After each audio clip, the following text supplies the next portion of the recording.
Beautiful. Okay, just hitting live. Just check that we're going live. Yep, got it. Fabulous. And we are live on Facebook. Hello to everybody watching us on Facebook. Going to be chatting with Alpha Schultz today. And we are recording a podcast episode. Hi, all right. It's lovely to be here. Thank you. All right. Welcome back to the Joyous Journeys in Life and Business podcast. Today, I have special guest with me, Alpha Schultz of Money Made Simple. Welcome, Alpha. Thank you, Sharon. It's nice to be here. Hi, everyone. It's fabulous to have you join me. Who doesn't love a chat about money? Or then again, maybe some people don't like a chat about money, but people like you make it simple, make it fun, and can help us, bring it forth in our life and business. So for those of you who don't know Alpha, for 20 years, Alpha has worked in the accounting and finance industry. It was only when she was working with a financial planner for her personal finances that she realized how much she didn't know. This kickstarted her journey to learn more about how money works and then aligning this to a person's core values. The clarity that comes from this knowledge is amazing. Every decision becomes easier and smoother. It also makes it possible to see how our money story holds us back. Money is a tool to help us live the lifestyle we want, find out what your values are and the lifestyle you want, and then make your money match. Alpha's approach is to make sure that you have fun while on this transformational money journey. Welcome once again, Alpha. I'm really excited to have this conversation with you today because it feels so good and so aligned. I'm sure this audience is going to love it. Wonderful. So, I want to start by, just saying that I really love that talking about personal core values is a key focus of your work. Like that is a real centerpiece of your work from what I can see. Can you tell us why it's so important to know our own values in order to better manage our finances? Sure. Yeah, it's one of those things we never get taught about money, for starters, and we also don't get sort of taught our values. We live our life and we do things sort of by accident. Some things work, some things don't. Whenever we get to a crossroads in life, we kind of like it's this big weight on our shoulders. Finishing school, even, what am I going to study? What am I going to do with the rest of my life? And we kind of feel this weight. And as we get older, we sort of realize some of those things weren't really necessary to be as important as they were, but yet we're still living very randomly. And so what learning about your values or understanding what your values, or at least putting the words around them, because sometimes they can be a feeling, but because we are human beings, we like to communicate and we attach words to things to give them meaning. So we have those values as the words that we can explain and understand what we do and why we do it, so that when it comes to making decisions, and not just about money, it can be about anything, it makes it a lot easier because we go, okay, this will align with my I usually focus on 3 core values. This will align with that or it won't. And generally, once we find out what our values are, when we look back over things that have happened in our lives that didn't work, you're like, I get now why that didn't work. That was just, and so even in my own journey with the financial planner, one of my core values is control. So when I look back and I was like, I could never outsource this to someone else. Like, what was I thinking? But I didn't know what my values were yet. So when I look back, I was like, yeah, no, that's why I was always in there asking questions. I wanted to understand, and he couldn't provide that. So that's why I went down my own path. And I tend to be a self researcher, and then I get people to help me with bits that I can't do myself, but I still like to understand. So understanding my values helped me then behave more intentionally and make decisions, which have got me to a point where I've really wanted to be, and I've done it deliberately. So that's where values, it underlies everything that I do with my clients. I love that so much. A big part of my work is values alignment. And I've often told the story about how, my husband wasn't kind of reaching higher in his career, and yet it's what he wanted. He wanted to earn more money. And then I did a values alignment with him, because I am trained in that as well. And what we actually found was that money, or anything to do with money, wasn't actually one of his top 5 values. It sort of sat down at number 8. So, it was like, well, there you go. That's the proof is in the pudding. And I just love that is such a key part of your work, because I absolutely agree that it's foundational. Like it drives everything we do in our life. Yeah. Any sense of dissatisfaction that we have come from that misalignment, but we can't articulate it. We don't know what it is, and we're just kind of lost. And especially as women who have children, you kind of your life becomes about your kids for a bit, and then once they get a little bit older and a bit more independent, and then you go, oh, what was I about again? What did I want to do? And you start to, and without that kind of compass, which is what I call the values as well, it's really hard to kind of get back on track when you start to lose your way a bit. And that will happen to all of us. Even when you know your values, you tend to flounder, because sometimes you just sort of go on autopilot, and then you'll be like, oh, hang on a minute, I need to recalibrate a bit here. But you can do it a lot more intentionally and purposefully. Yeah. Oh, I love that. You talk a lot about money stories as well, and that is, we all have them, right? Like we all have money stories. Yeah. I'd love to dig into what kind of impact do money stories have on us, particularly as entrepreneurs, and what advice have you got to help us let go of them and rewrite new money stories? Yeah. So, and in stories, are very much just it's repartee. It'll be so like a phrase or something that we've heard that we take on and we believe to be true. I remember in a movie once, they sort of talked about versions of truth. And you're like, no, truth is absolute. I'm like, well, it all comes down to what we believe is true. I always have that analogy where, you hear about someone who they might think they're overweight. They look in the mirror and they see an overweight person, but someone else looks at a very slim person. So it's like, well, who's real? So money stories is a little bit like that as well. I hear a lot, oh, I'm not good with money, or I'm not good with math. I was never good at math at school. I was always told that, I couldn't do this, or I wasn't good enough to do that. And that then places this weight on us that we take, and we create these limiting beliefs that then form part of who we think we are. And that's part of the story that we tell ourselves. And it can serve us at times if we want to rewrite the story. And it's also one of those, and it's a little bit like habit stories. You can't just get rid of them. You've got to replace them with something. Otherwise, you'll constantly be telling that same story if you haven't replaced it with something else. So that's one way of reframing it as well. But the story itself will be, oh, I can't do this. And sometimes it keeps you small. And sometimes you might want to be small. If you want something better, or you want to be able to extend yourself, that's when you need to start to analyze, does that story actually help me? Just my mother, for example, always tells, oh, I'm never good at math, but yet she can do anything in her head. Like I might get out the calculator or something, or I might have to write it down, but she can just do it in her head, because they also got taught a bit differently back when she was learning maths. And I thought, you're really good at maths. I don't know why you ever thought you weren't. And she's like, oh, well, my mother told me I wasn't. I was like, right, okay. And that was from 50, 60 years ago. Yeah. It's still there. So they're really hard to get rid of unless you make that choice, unless you say, you know what, I'm fed up with this story. I don't like this story. I don't want to be the shy wallflower, or I don't want to be the person everybody relies on, or I don't want to be that, whatever it happens to be that's holding you back from doing what you want. It's then going, again, linked to your values. It's like, this is what I envisage for myself.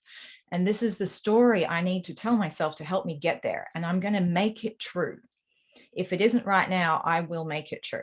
So that's where that reframing comes from. And it does take discipline, and it does take resolve. And to a certain extent, you have to ignore the people around you who want to keep you in your old story, because that's the other part of it as well. There's a certain familiarity of who you are around that. And when you start to change, it can threaten some people and make them feel uncomfortable at the very least. So explaining the journey you're going on, rather than just going, this is me, this is it, just take it or leave it. it's not necessarily going to get you where you want to go either, because you also want to take people on the journey with you. If you don't, well, then that's a different thing. But if it's your family, for example, they're going to suddenly see this new person and go, oh my God, what's happening? They're going through a midlife crisis, or they'll put some sort of stereotype across it. And even, yeah, like I think that that's really relevant, particularly for my audience, because there are often women who had their children maybe, you know, very similar to my own story, where they grew up in a similar community, you know, mostly employee friends, you know, and then me deciding that I wanted to step into, you know, becoming an entrepreneur, and it was very different. And you're absolutely right, that need to take family and friends on the journey, because I was literally recreating who I was, you know, and people needed to adjust to that, and I was adjusting to that, and I know that there were times where I made that mistake, exactly like you said, like, you know, really like, yeah, well, this is me, take it or leave it kind of thing, but that didn't necessarily serve me. And thankfully I woke up quick enough to sort of realize, oh no, this is my journey, I can have both. I don't have to just, you know, like white people, it's not about that. But definitely I can really see how that's played out for me, for sure, exactly what you're explaining, and I know a lot of my audience will resonate. Yeah, we're often taught we can have this or that. Well, what about we could have this and that? Yeah. So it's about and this is part of the money momentum concept as well, of going, you know what, we can create the reality we want and ask questions. You don't necessarily have to have the answer, and you don't necessarily have to have it all figured out, but just ask the question, have a curiosity to go, well, we've always done this way. Does it have to be like that? Or do I have to be this way? Do I, you know, for the last year, we've gone through quite a questioning process for my daughter in schooling. So she's now in an independent school, which is quite sort of different. And we're questioning, do we have to do it this way? No. Okay, well, what would it look like if we wanted to do something different? How could we make that happen? And with like literally within a month, everything changed. Yeah. So it's about having that curiosity and questioning to go, all right, it doesn't have to be the way it's always been, but it does take a certain amount of courage and resolve in yourself to be able to do that. And often having either a support person who will, you know, will either get you or will support you no matter what helps. If not, then you're just going to have that resolve in yourself and make the decision. And you have whatever you're going for has to be important enough for you to do it no matter what. Yeah. You know, one of the things that I'm wondering about that, Alpha, is, you know, how much does what we consume on social media and the internet and in the news influence our personal money stories? Because, you know, I work with a lot of soul-led women, and I only work with soul-led women, but they've often been in other places and spaces where there's this influence in the coaching industry that, you know, you've got to get the 6-figure, 7-figure, 8-figure, squillion-figure months, you know, otherwise you're failing. And then when, you know, I had a conversation with a client, you know, the other day, and she said to me, you know, she was said, you know, I want a successful business. And we wanted to dig down into, I was like, well, what does that look like? What actually is success to you? Because it's, you know, there's a lot of ambiguity there, right? It's like, well, it could be a whole range of things. And so we got talking about what success looks like. And to her, she said, well, it's a $100,000 a year business. And I said to her, well, that means you don't consider me to be successful. I don't have a successful business. I would have been on track for that this year, but I've changed what I was doing in my offers. And so my income has grown ever so slightly, but it hasn't set the world on fire and crossed that said holy grail of success. Yeah. And it really sort of stopped her in her tracks. And I guess, you know, I just wanted to riff that with you. You know, here's the other thing is, often I find that particularly with my clients, their core personal values isn't necessarily that 6-figure, 7-figure, 8-figure kind of thing. It's more like, well, I just want to help more people. Yeah. I want to help new mums as they, become a mum, survive that. And I want to just have enough to be able to supplement my household income. So how much does what we consume influence our money story? And how can that kind of shake, rattle, and roll our core values? Because again, that's where they can end up with that misalignment, feeling funky, but actually it's not. Do you see that in your work? Oh yeah, there's an immense amount of comparisons that are done, and social media, it's mainstream media, it's anything we really consume, and then how we interpret it as well. So while we can take things in, what we do with that is then up to us. But until we're aware of that, we just like absorb, see, and then take it at face value. And a lot of it is artificially created anyway. So we're comparing ourselves to something that's not even real anyhow. And understanding what we're aspiring to, which again comes back to understanding our values, what it is that we value in life, just as you were saying about your client and yourself too. And it takes a lot of courage and confidence in yourself to go, you know what, I actually don't want to go. I know that doing certain things will help me reach that, but I don't want to do that. I'm quite happy to just reach a certain number of people, and it's more about having a community and having a heart-led environment and being a little more people conscious rather than money conscious. And this is why, even though this is about money, it actually isn't about money. There's some tactical stuff and there's some bits and pieces which you can just learn. So that part's just learned information, and that there's checklists and ticks and flicks, and you just need to know where to go to do stuff. And that's all that is. The rest of it is the meat. I'm vegetarian, so I'm going to use that word very loosely. But it's very much about understanding that what we see on social media, why would we want that life anyway? Again, coming back to the questions and that curiosity, you see that and you're like, oh, wow, that might look amazing. Or you might see it in a movie and go, oh, that looks great. I don't want that, but I love watching it. It's entertaining. But just recognize that it's just entertainment. It's not reality. So it's a little bit like a child looking at all these, like my daughter watching. I didn't actually let her watch a lot of the Disney princess stories for a long time because it was all about a woman or a girl being rescued by a man. And I thought, no, that's not reality. And also a lot of the mums were dead. And so when she watched a couple of them, she's like, Mama, I don't want you to die. I'm like, oh my God, there's lots of these wicked stepmothers.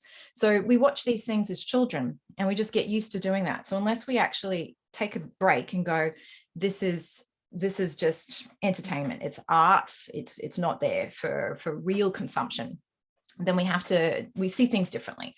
So it's not necessarily staying off social media, but it's taking it for what it is and not realizing that your self-worth is linked to that. It's about so much more than that, and it's individual to who you are, and only you know what that is. We need guides like yourself and others to help understand what that is. But then once you recognize it, you can step in it and go, this feels really good. I can't believe I took so long to do this, or I'm so glad I've done it now, rather than in the future or never. Yeah, it's really about cultivating that skill of discernment, which is something I've been talking about a lot at the moment, but discerning even what is the whole truth or what is part of the truth. People talking about those $100,000 launches a month, but actually not disclosing what came in dollars in the bank, what was actually sales, what were the overheads, how much ad spend was loaded behind that, and all of the other things. But I think new entrepreneurs, and that's largely my audience, women who are fairly new in business and haven't been in business before, often are still cultivating that skill of discerning, oh yeah, but that's because, they're only really taking home 30% of that or 25% of that, actually, developing still those skills of understanding the bigger picture. So I think that's,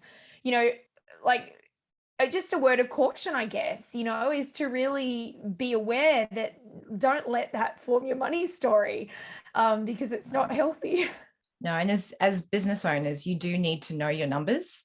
And this is where the story of, oh, I'm not good with numbers or math kind of comes in, because that will hold you back. You do need to, and then they're your numbers as well. You're like, this is actually quite exciting when people, I mean, I'm an ex-tax accountant, so the idea of minimizing tax is something that I've had quite a bit of a focus on. But the fact that you're paying tax is actually really exciting, because it means you're earning income. Yes. And that's where you want to be. Absolutely. So it's reframing these things that we think are negatives, because, you know, we're like, oh, it's all about, you know, like negative gearing. And I go, to be perfectly honest, I'm like, I don't understand the concept of buying an asset that you know is going to lose money, just because you're trying to save a few dollars in tax. There are so many other ways to be more tax effective. But so there's things like that is just reframing it and going, what is it that you really want, and why do you want it? I mean, it's the same as businesses trying to stay small so they can avoid registering for GST. I'm like, register for GST. It's a bloody great sign in your business. It's an awesome milestone. It means that you're up there. You're on your way to, to grow that. Unless, of course, your value is that you want to stay below that threshold for other reasons. But I think it's a great milestone for people who are wanting to grow a business that would have otherwise replaced a full-time income in another industry, right? Yeah, that's it. It's a really good milestone. Yeah, that's it. And why you want to do it. And when you reach those, celebrate them. And that's again where the fun comes in, because it's not just about sort of fun earrings, and I love hummingbirds, which is why I'm wearing them, but it's about just sort of be yourself. Yeah. If you're an outgoing person, be outgoing. If you're not, like it's whatever actually suits you, and or suits the person. So I'm not talking necessarily just about you, but just your audience as well. It's very, we need to figure out who we are and recognize our own individual brilliance, and figure out how to function around everything else. But no, I'm definitely registering for GST, paying tax. These are good things. Absolutely. They mean that you're making money. Yeah, absolutely. And again, just reinforcing that importance to knowing your numbers, being afraid of it. One of my things that I talk about is to gamify it, make it fun. We do that in my membership once a month. We actually all sit down and look at our numbers for the month. Awesome. And it's deliberate and intentional, because I know that doesn't always land for my clients. Like numbers don't light them up. They're driven by impact over income. But, it's still important to look at those numbers, but you can make it fun. It doesn't have to be a drag, And they're related. So, and this is the other thing too, money is this whole concept of, oh, money is a dirty subject, or we don't want to talk about money. It shouldn't all be about the money. But the bigger you get and the more money you make, the more impact you can actually make. It's not about thinking that you're power hungry or greedy or anything. It just means that the impact you make can expand. Absolutely. And you can do more. So you might even encounter someone who can't necessarily pay for your program, but you can perhaps come up with some sort of in-kind exchange, because there is still value in an exchange of sorts, not just giving something away, because people want to be able to contribute as well, but you might be able to help them in that. And the bigger sort of financial buffer you've got, the more ability you have to make impacts to people like that as they're starting out. So it's a tool, and it's an energy. So if we don't make it so much about greed and hunger, and a lot of these stigmas that have been attached to money, which again are stories in themselves, that's what we're trying to break at the moment and replace with something else that's more aligned with the kind of soulful impact that more of us want to make. Yeah, I love that so much. You're speaking my language. So on that, talking about that building money momentum and having fun in the process, because that's what it's all about, staying in alignment with values and so on. What does that actually look like, and how can we attract that kind of money momentum that you talk about into our lives and businesses? So it's about reframing everything that we do. And to start with, it's a very conscious effort where you're like, okay, you might go to the grocery store and your child will, there's always, Mama, I want this, Mama, I want that. I was like, stop asking me for stuff. And then rather than making it about not being able to afford it, it's about we're choosing to spend this money on something else, because quite often, I've got one child, so, she asks for a lot of things. And rather than saying, no, it's not about the lack, it's more reframing it to the choice that you make about what you spend your money on, because ultimately we all make money or make money available for the things we want. The amount of times I hear people say, oh, I have no money, but they have a kick-ass TV. Yeah. So, you know, like I often say that, and then I'm like, oh yeah, that's right, but I'm part owner in a brewery, right? Okay, that's why the bank balance isn't where I want it to be all the time. But you know, it's like you do forget, you know, it's really easy to sometimes forget that we can, you know, the roof over our house, over our head is often, you know, where our money is often tied up. And it's easy to sometimes think about, gee, there's not a lot in the bank this week, but we've invested it and chosen other things. Yeah, so it's what you then choose to do with it. So reframing the lack into choice. And again, that comes into being proactively making decisions in your life rather than just reacting to situations. And it does take a bit of planning. So unfortunately, that's where you do have to have a bit of an idea of what you want. And then you kind of think about, okay, well, so in the way I work with clients is we start with values, and then we sort of work our way through 5 money pillars, and they sort of build on each other. And we do look at the numbers pretty much first, which is from a personal finance perspective, that's net worth. So we have a look at that, and we look at income and spending and saving, and the fun part flows through all of it. So particularly in the saving is where I always encourage my clients to have a fun fund, I call it, where you have money that goes in there every month, so that when you actually do want to do something, whatever your thing happens to be, for me it's travel, or it hasn't been much lately because of COVID, although I've managed to slide things in here and there.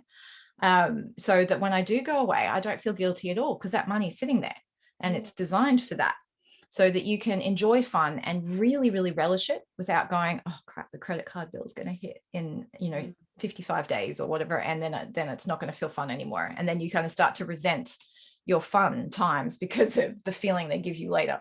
And that's not the point at all. So it's hangover from the fun. Exactly. That's Everyone right. wants a fun hangover. It's not very fun. And that's not fun. That's right. No. And being able to go out for dinner when you want to, or get some takeout. Like even during COVID, my husband had lost his job, and I was working part-time at the time, and I was only just starting this. And so, but we could still do takeaway. Like we managed to sort our finances in a way that we didn't really have any pressure. The main issue was his mental health as a result of his job. It wasn't actually financial.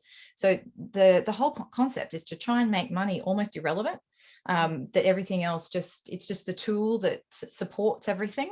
But it's off to the side, and you get it sorted, you do some stuff. I'm very much a fan of automation. So this is also where some of that momentum happens, and sort of the finance term is compounding. Yeah. So you put your money in the bank or some investments, and you just kind of like, is it the 8th wonder of the world? Yeah, that's it. Is it the 8th or is it the 7th? I'm not sure. I can't remember. I think possibly more the 8th. But so it's that kind of thing. So that the momentum, and it's all about just start now. It doesn't matter how little you start with. The important thing is just to start, because otherwise you'll look back in 10 years and go, oh crap, that 10 years has just flown. I really wish I'd started that then when I was thinking about it, rather than now, and I'm already 10 years behind. But just start. Yeah, so true. Just sort of thinking about that fun fund, I'd love just to chip into that a little bit more and just get your thoughts on, when entrepreneurs are really new in business, what are your thoughts on whether they should pay themselves even just a little bit from every dollar that they earn? I think so. It's also the energy, because like I said, money is also energy. So there's an energetic thing that happens when you pay yourself and you acknowledge that what you do is valuable.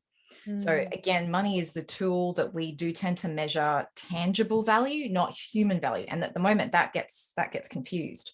We attach our intrinsic value with the money, the balance we see in the bank. So there's a divorce that needs to happen there. But there is still an energetic flow that happens. Like if somebody just gives you something for free, we don't tend to value it. Say somebody just gave you something, you just chuck it on the shelf and you go, okay, yeah, whatever. But if you'd bought that, then you'd be like, oh wow, I really want, somehow there's a different energy flow. There's a different level of investment, isn't there? Yeah, it's an energetic investment as well, not just a financial. Yeah. So investing in yourself is paying yourself. So there is an importance. It doesn't even matter if it's not a huge amount, but whatever you can actually manage is important. It's also important for your numbers, but it's also important for you energetically, that you are worthy of being paid out of your business that you are running. Yeah, love that. I think it's so important. It's something that I'm talking to clients about all the time. Is just, I've learnt that lesson the hard way, and there were several months, over periods of time where I didn't pay myself a cent. And it did erode away at my own self-worth, even though that shouldn't happen. But I mean, there's the energy behind that, but there's also the chemicals behind that. That hit of dopamine that we receive, it's like the lab rat. Yeah, it's exciting. You see someone buy your product and you're like, oh my God, it's that feeling. Yeah, but also just reinforcing those brain chemicals that, yes, this is the right thing, keep going, just reinforcing that to ourselves. And it doesn't matter, even if it's $1 that you pay yourself, you can celebrate the heck out of that $1. Yeah, definitely. And the other thing too is to pay into your super, because I was guilty of that when I first became self-employed. I was going to ask you about that. I was going to slip that one in there and say, tell us about super. What do you believe on that? So yeah, I know there's a lot of conspiracy theories and cynicism around superannuation. And to be honest, I used to believe that as well. I'd be like, oh, well, I'm not going to worry about that because that's not really my money. It's it's the government's money. It actually isn't. It's an individual's money. It's in your name. Kind of our net worth, right? Yeah, exactly. So in the net worth calculator that I have, superannuation's included there. Whenever I do my performance reviews of my clients and myself, super is included in there. And it is absolutely, and it's a really useful tool to be able to save for retirement and remove temptation to touch it, even though the government keeps on trying to give people opportunities to do that. And there's reasons for that, I know, but in a tax effective way. Yeah. So I'm a big believer in making sure that you pay not just yourself, but also your retirement, which is into your super fund, whether it's a self-managed super fund or in an industry fund or whatever it happens to be. It is important because you'll get to retirement and go, oh my God, I wish I'd done that. And it was, 15, 20 years ago. Because I look at and the thing is a lot of my listeners are women who have taken time off employment to have babies. So they're already behind the 8 ball with their super and now they're building a business. So, they're not, they're either retrained in something else, they're starting a business. And so their super takes like the double hit. Yes. Because they're no longer in employment. They're or maybe they're only part-time in employment, but they also had all that time off. And I think the other thing with super is it's not always, we don't always make it to retirement. The reality is there are some people who through permanent disability or chronic illness actually have access to their super earlier. And that might be there to sustain them for the rest of their lives well before the age of 65. So, if they're not building, not putting money into that. And I have to admit, that's something where I have fallen short in the last couple of years. I've taken up the opportunity to do the $500 before the end of the 30th of June to get the extra bonus, or is it $1,000? Put the $1,000 in and you get the co-contribution of $500 extra government top up. I've definitely taken advantage of that a few times early in my entrepreneurial business to help keep that going. But I'm guilty that there hasn't been that regular input into my super in the last couple of years at least. But I'm really glad that you mentioned that. So what would you suggest would be, and I know that a lot of the times the answers to this is always it depends, because it depends on, how much you earn. It depends on what your values are. It depends on what kind of a way you want to finance your retirement. But as a bare minimum, is there a percentage that you might suggest that people could start with from their earnings to put into super? Yeah. So, I mean, the government's sort of the superannuation guarantee percentage has increased. It's out 10%. And I actually think 10% is a good amount. Again, it does depend on your age. So if you're getting a little bit older, you might want to up that to say 15. So some people who like maybe 45, 50-year-olds might want to up that a bit more. But I would say 10% is a good place to start. There's a dollar value that's sort of like a ceiling to get the tax benefit, which is just this year increased to 27,500 a year to go into super. That's obviously, quite a high amount, really. But in terms of percentage of, and this is percentage of revenue, not profit, 10%. Yes. Right. Yeah, that's really good to know. Yeah, fantastic. Thank you for that. Look, I mean, here we are in the middle of the year.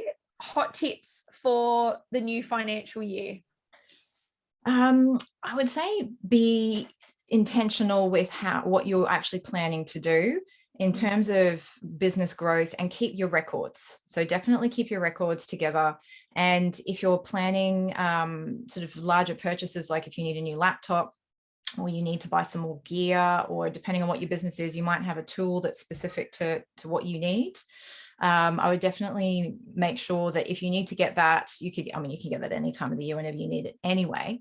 But just make sure that you're record keeping and you figure out the depreciation, and that you get the most out of that asset, that you record it.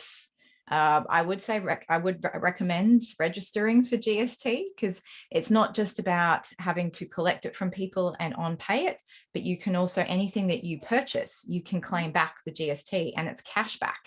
Yeah. So including business coaching people. Exactly. That's right. Coaches GST registered. Yeah. So you're automatically 10% cheaper on your business coaching. Yeah. So it does have a lot of value doing that both ways. Definitely make sure you pay yourself and also your super fund. So again, set those things up automatically if it's a defined amount, or you can set up percentages, or just put a reminder in your calendar to do it on a certain date. If your income fluctuates and you can't just do a set amount.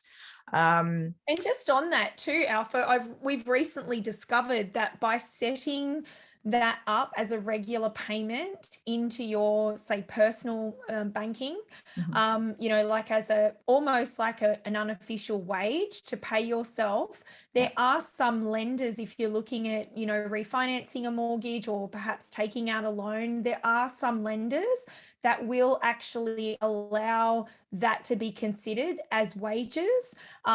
There aren't many that do that, but in speaking to our mortgage broker, he actually said that there is a lender that, as long as it's very regular, so talking to that, having it automated. So, I know that every Friday I get paid from myself, that money goes across, and that's happening because part of the reason is, that way we can look at refinancing and make that whole process a lot easier. It is harder for those people who have been employed before and move into entrepreneurship to get funding, right? Like it's hard for businesses, people in business for themselves to get lending. It's very, very difficult. And those screws have gotten tighter, particularly with the Royal Commission and things like that. So having that set up is so important. It is really 101. And even if it's just the bare minimum that you can afford to pay yourself,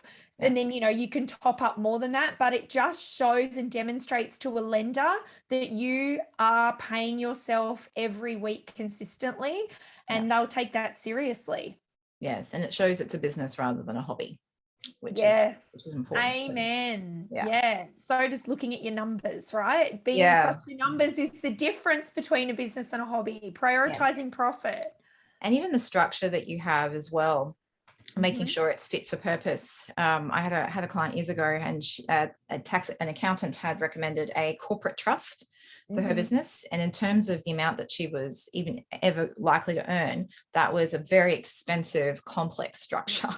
So it's making sure, and still talking to an accountant, but again, questioning and going, is this really necessary? Sometimes being a sole trader is the way to go, or depending on what the industry is that you're in and the business itself, you may need to go into a more secure structure like a company structure as well, and then insurances that go with that too. So that's the other probably thing I would recommend businesses look into if they do need them, and make sure that they tax deduct them then as well. So if it's public liability or professional indemnity, income protection, those are all tax deductible. So yeah, so they're probably the main things I would suggest to look at the beginning of the year. Sorry, the one other thing too is if there's multiple super funds, check that you don't have multiple insurance policies in there.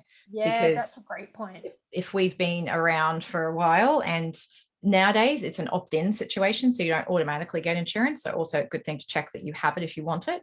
But if you've gone through a couple of different employers, and every time in the old days you had to change super funds, so you might have 3 or 4 super funds sitting out there, and you're paying roll multiple it into fees. one, probably. I would imagine. Roll them into one, get one lot of insurance, Yeah. and minimize the amount that you're paying.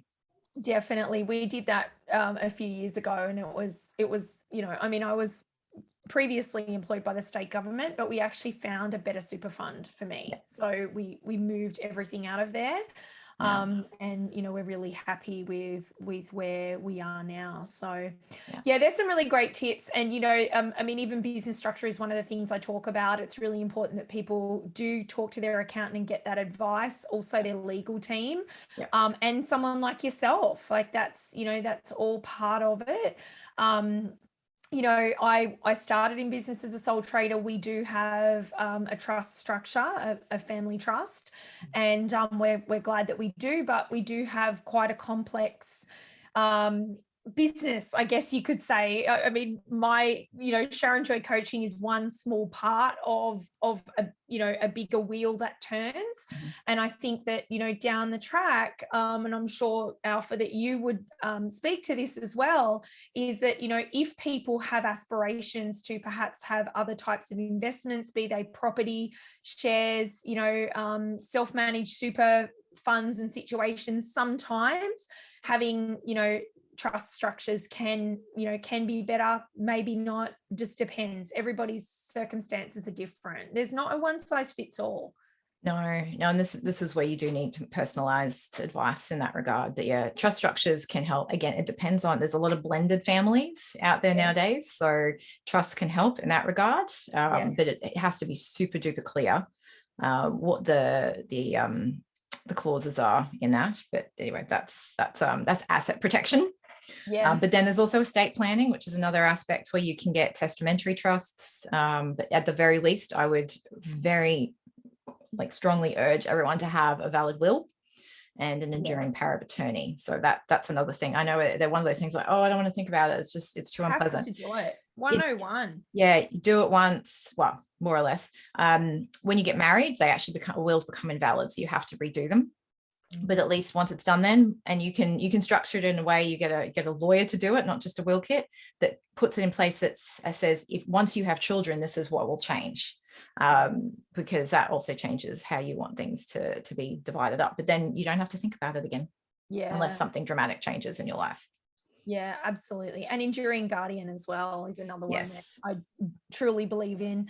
Life circumstances in my family over time has showed me that is, enduring guardian and enduring power of attorney are incredibly important documents. They're not very expensive. No. They're quite easy to organize, and everybody should have one. It doesn't matter what age you are. And of course, like a will, the last thing your loved ones want to worry about if you pass away is that, you're trying to chase for, your super or whatever assets that you may have. So getting those ducks in a row is, it allows you to lean back and enjoy your life more, really, doesn't it, Alpha? Like one less thing to worry about. And because it does play on your mind. Like I have clients who are like, it's just sitting in, and then once it's done, they're like, it's done. Now I can focus on something else, because it creates space for something else. Yeah, it takes up unnecessary mental clutter. That's it. Absolutely. I love that. So many great tips for the new financial year, but also for any time. So get those sorted, talk to your professional people. And in a moment, we're going to find out how we can get in touch with Alpha and her services. But before we do, Alpha, I've got 3 questions that I ask all of my guests. So the first one is, how would your parents describe what you do for a living? My mother would just say, you just like bring people together and you help people. And it's money. You do stuff with money and other things to help people. That's how my dad would have no idea. He'd be just like, I don't know, money something. He's And never is really. that because, was there a time when they did know what you did when you were working more in, more corporate type finance spaces? Well, back in my like first career when I was a tax accountant, that was easier because it was a bit more defined. But then I'd get, my dad would be like, "Well, you do tax, but you don't seem like an accountant." So I'm like, "Right, thanks, Dad. I don't know what an accountant's meant to seem like, but anyway."